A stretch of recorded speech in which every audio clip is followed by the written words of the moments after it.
तुला कधी असं वाटलंय का की आयुष्यात काही काळ अचानक सगळं बदलतं?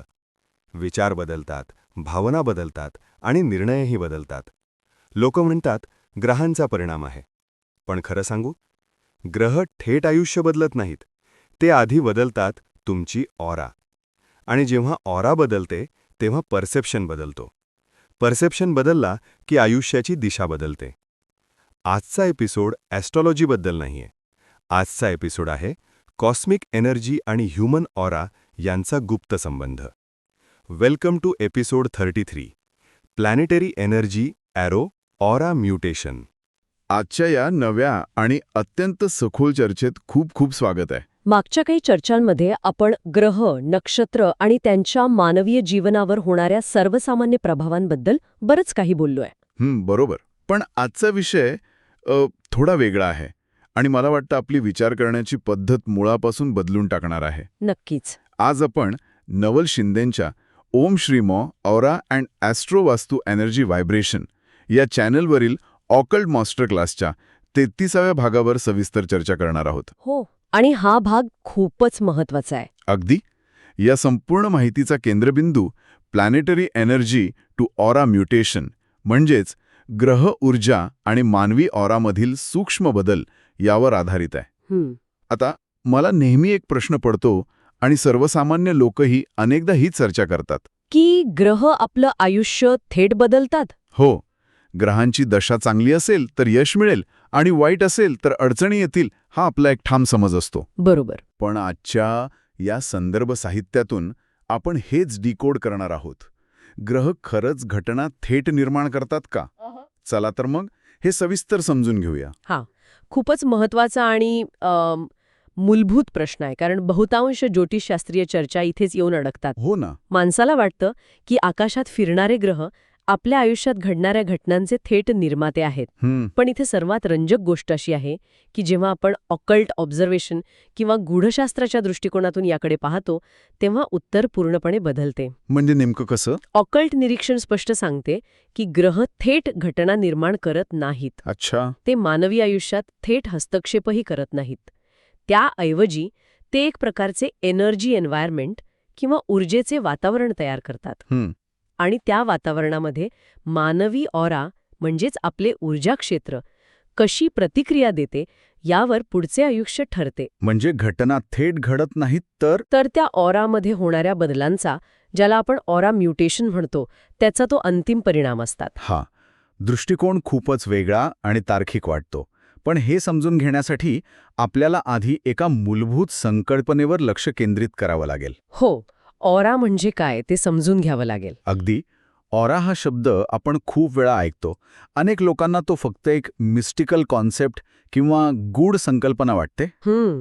एखाद्या संताच्या डोक्यामागे दिसणारं प्रकाशाचं वलय अशीच एक ढोबळ प्रतिमा सामान्यतः ऑराबद्दल असते. बरोबर. पण माझ्या वाचनात असं आलं की हे केवळ प्रकाशाचं वलय नसून ती एक अत्यंत जिवंत यंत्रणा आहे. होय, हा प्रकाशाचे वलय असण्याचा गैरसमज दूर करणं खूप गरजेचं आहे. मी सांगते, ऑकल्ट आणि योगिक शास्त्रानुसार ऑरा म्हणजे फक्त एखादा अदृश्य वर्तुळ नाही. तो खरा तर मानवी एनर्जी इन्फॉर्मेशन फील्ड म्हणजेच ऊर्जेच्या स्वरूपातील माहितीचा एक जिवंत साठा आहे. म्हणजे एक प्रकारचं माहितीचं केंद्र. अगदी तसंच.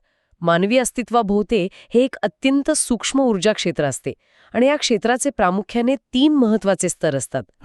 3 स्तर. हो. पहिला स्तर आहे फिजिकल बायोफील्ड किंवा शारीरिक ऊर्जा क्षेत्र. हा स्तर आपल्या शरीराच्या थेट संपर्कात असतो, आपल्या आरोग्याशी आणि चैतन्याशी जोडलेला असतो. आणि याच्या पुढचे जे 2 स्तर आहेत ते अधिक सूक्ष्म आहेत असे माझ्या नोट्सवरून स्पष्ट होते. हो. दुसरा स्तर आहे इमोशनल पॅटर्न फील्ड आणि तिसरा आहे मेंटल इन्फॉर्मेशन लेयर. म्हणजे जर आपण याला व्यावहारिक उदाहरणाशी जोडायचं ठरवलं तर समजा एखाद्या व्यक्तीच्या आयुष्यात खूप मोठा ताणतणाव सुरू आहे.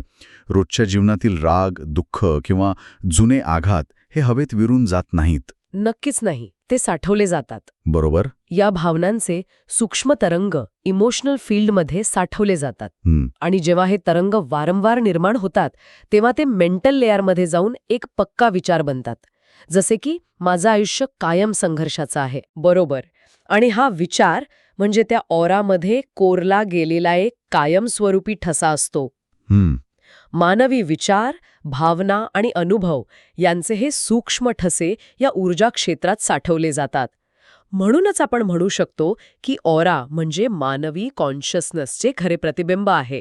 म्हणजे माणूस आतून जसा आहे तशीच त्याची ऑरा असते. अगदी. ती एक प्रकारची डायनॅमिक मेमरी बँक आहे. इथपर्यंतचा भाग स्पष्ट झाल्यावर मला एक मोठा तांत्रिक प्रश्न पडलाय. विचारा. हे ऑराचे 3 स्तर शरीराभोवती काम करतात हे ठीक आहे, पण जे ग्रह आपल्यापासून लाखो किलोमीटर दूर आहेत त्यांचा या मानवी ऑरावर परिणाम कसा काय होतो? गुरुत्वाकर्षणाच्या पलीकडे जाऊन हा संपर्क कसा जोडला जातो? हा खूप छान प्रश्न आहे. माझ्या नोट्समध्ये यासाठी कॉस्मिक ट्रान्समीटर ॲनालॉजी म्हणजेच रेडिओ स्टेशनचं एक उदाहरण दिलंय. ते आपण थोडं उलगडून सांगूया का? नक्कीच. ही ॲनालॉजी या विषयाचा गाभा आहे. आपण ग्रहांना अंतराळातील रेडिओ स्टेशन समजू शकतो. ओके. जसे एखादे रेडिओ स्टेशन सतत सिग्नल हवेत प्रक्षेपित करत असते, तसेच हे ग्रह त्यांच्या कॉस्मिक फ्रिक्वेन्सीज सतत अंतराळात प्रक्षेपित करत असतात. आता या उदाहरणात आपली मानवी ऑरा काय काम करते?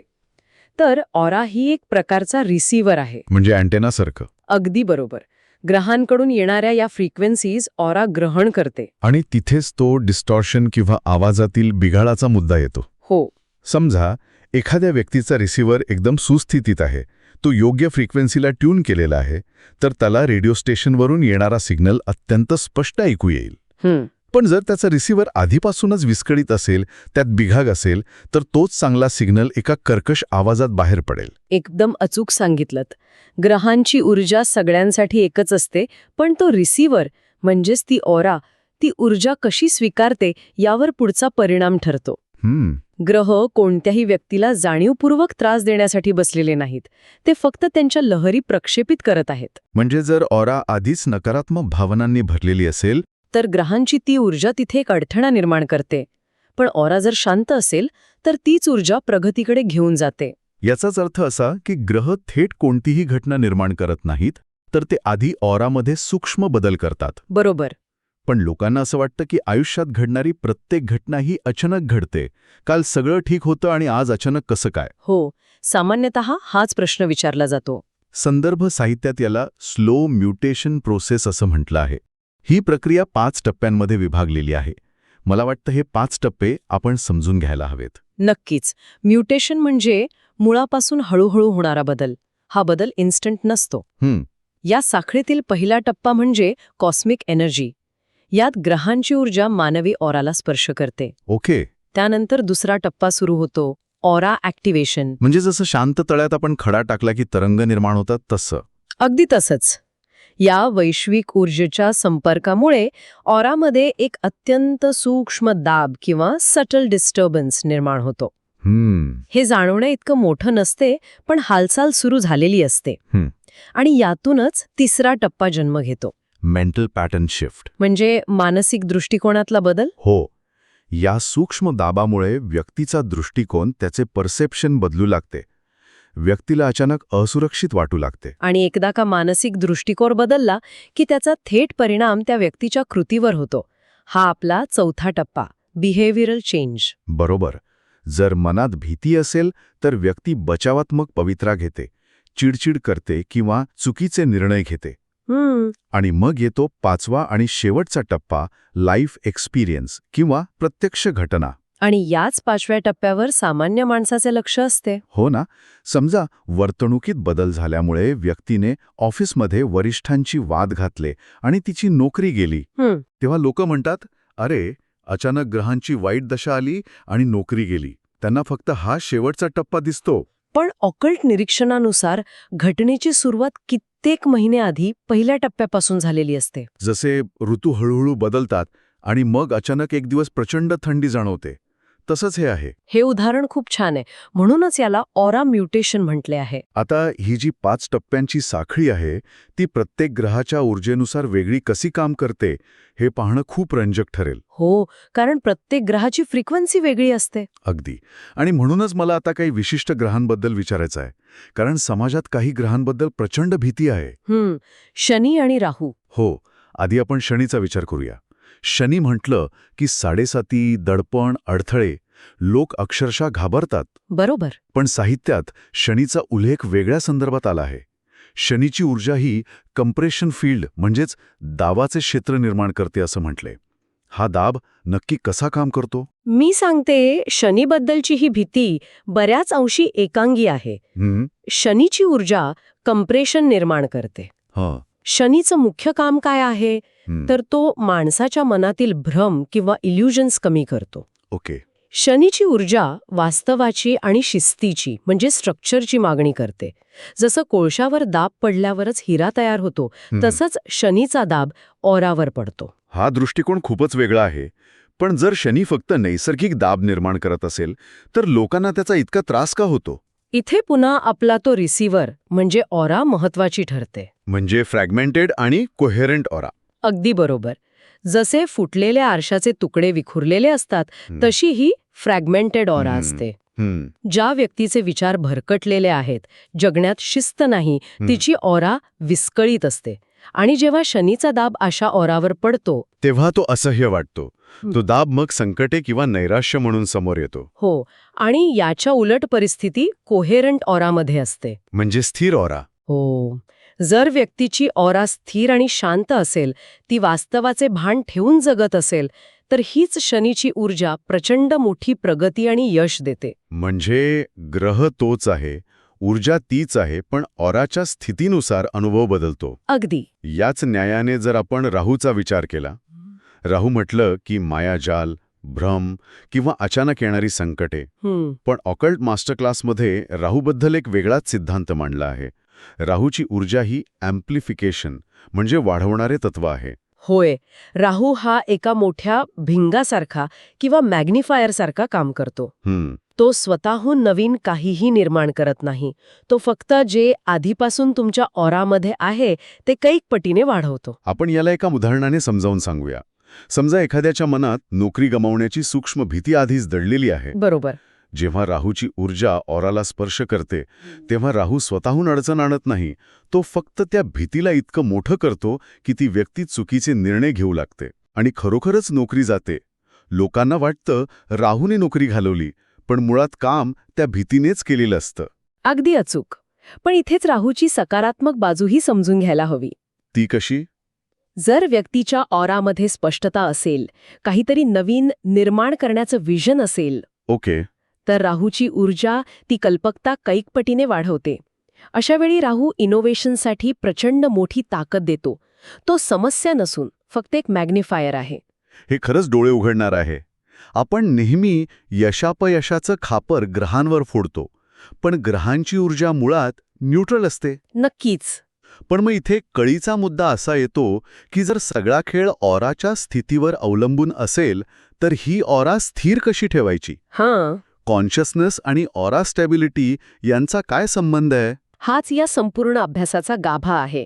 आपली चेतना जेवढी जागृत असेल तेवढी ऑरा अधिक स्थिर असते. त्यासाठी काय उपाय आहेत? संदर्भ साहित्यात 3 स्पष्ट उपाय आहेत. पहिला म्हणजे ध्यान किंवा मेडिटेशन. यामुळे विचार शांत होतात. दुसरा उपाय आहे स्वनिरीक्षण किंवा सेल्फ ऑब्झर्वेशन. आपल्या मनात नक्की काय चालले आहे ते पाहणे. आणि तिसरा म्हणजे सजग जीवनशैली किंवा कॉन्शियस लिव्हिंग. म्हणजे जेव्हा एखादी व्यक्ती स्वतःच्या विचारांवर काम करते तेव्हा तिची ऑरा आपोआप मजबूत बनते. बरोबर. आणि जेव्हा ऑरा स्थिर असते तेव्हा ग्रहांच्या ऊर्जेला सामोरे जाण्याची क्षमता वाढते. मग शनीची 7.5 असो किंवा राहूची दशा, भीती कमी होते. हो, स्थिर ऑरा असलेला माणूस ग्रहांना शत्रू मानत नाही. तो त्यांना ग्रोथ कॅटलिस्ट म्हणून पाहतो. म्हणजे प्रगतीचे उत्प्रेरक. अगदी. ग्रह आपलं नशीब लिहत नाहीत.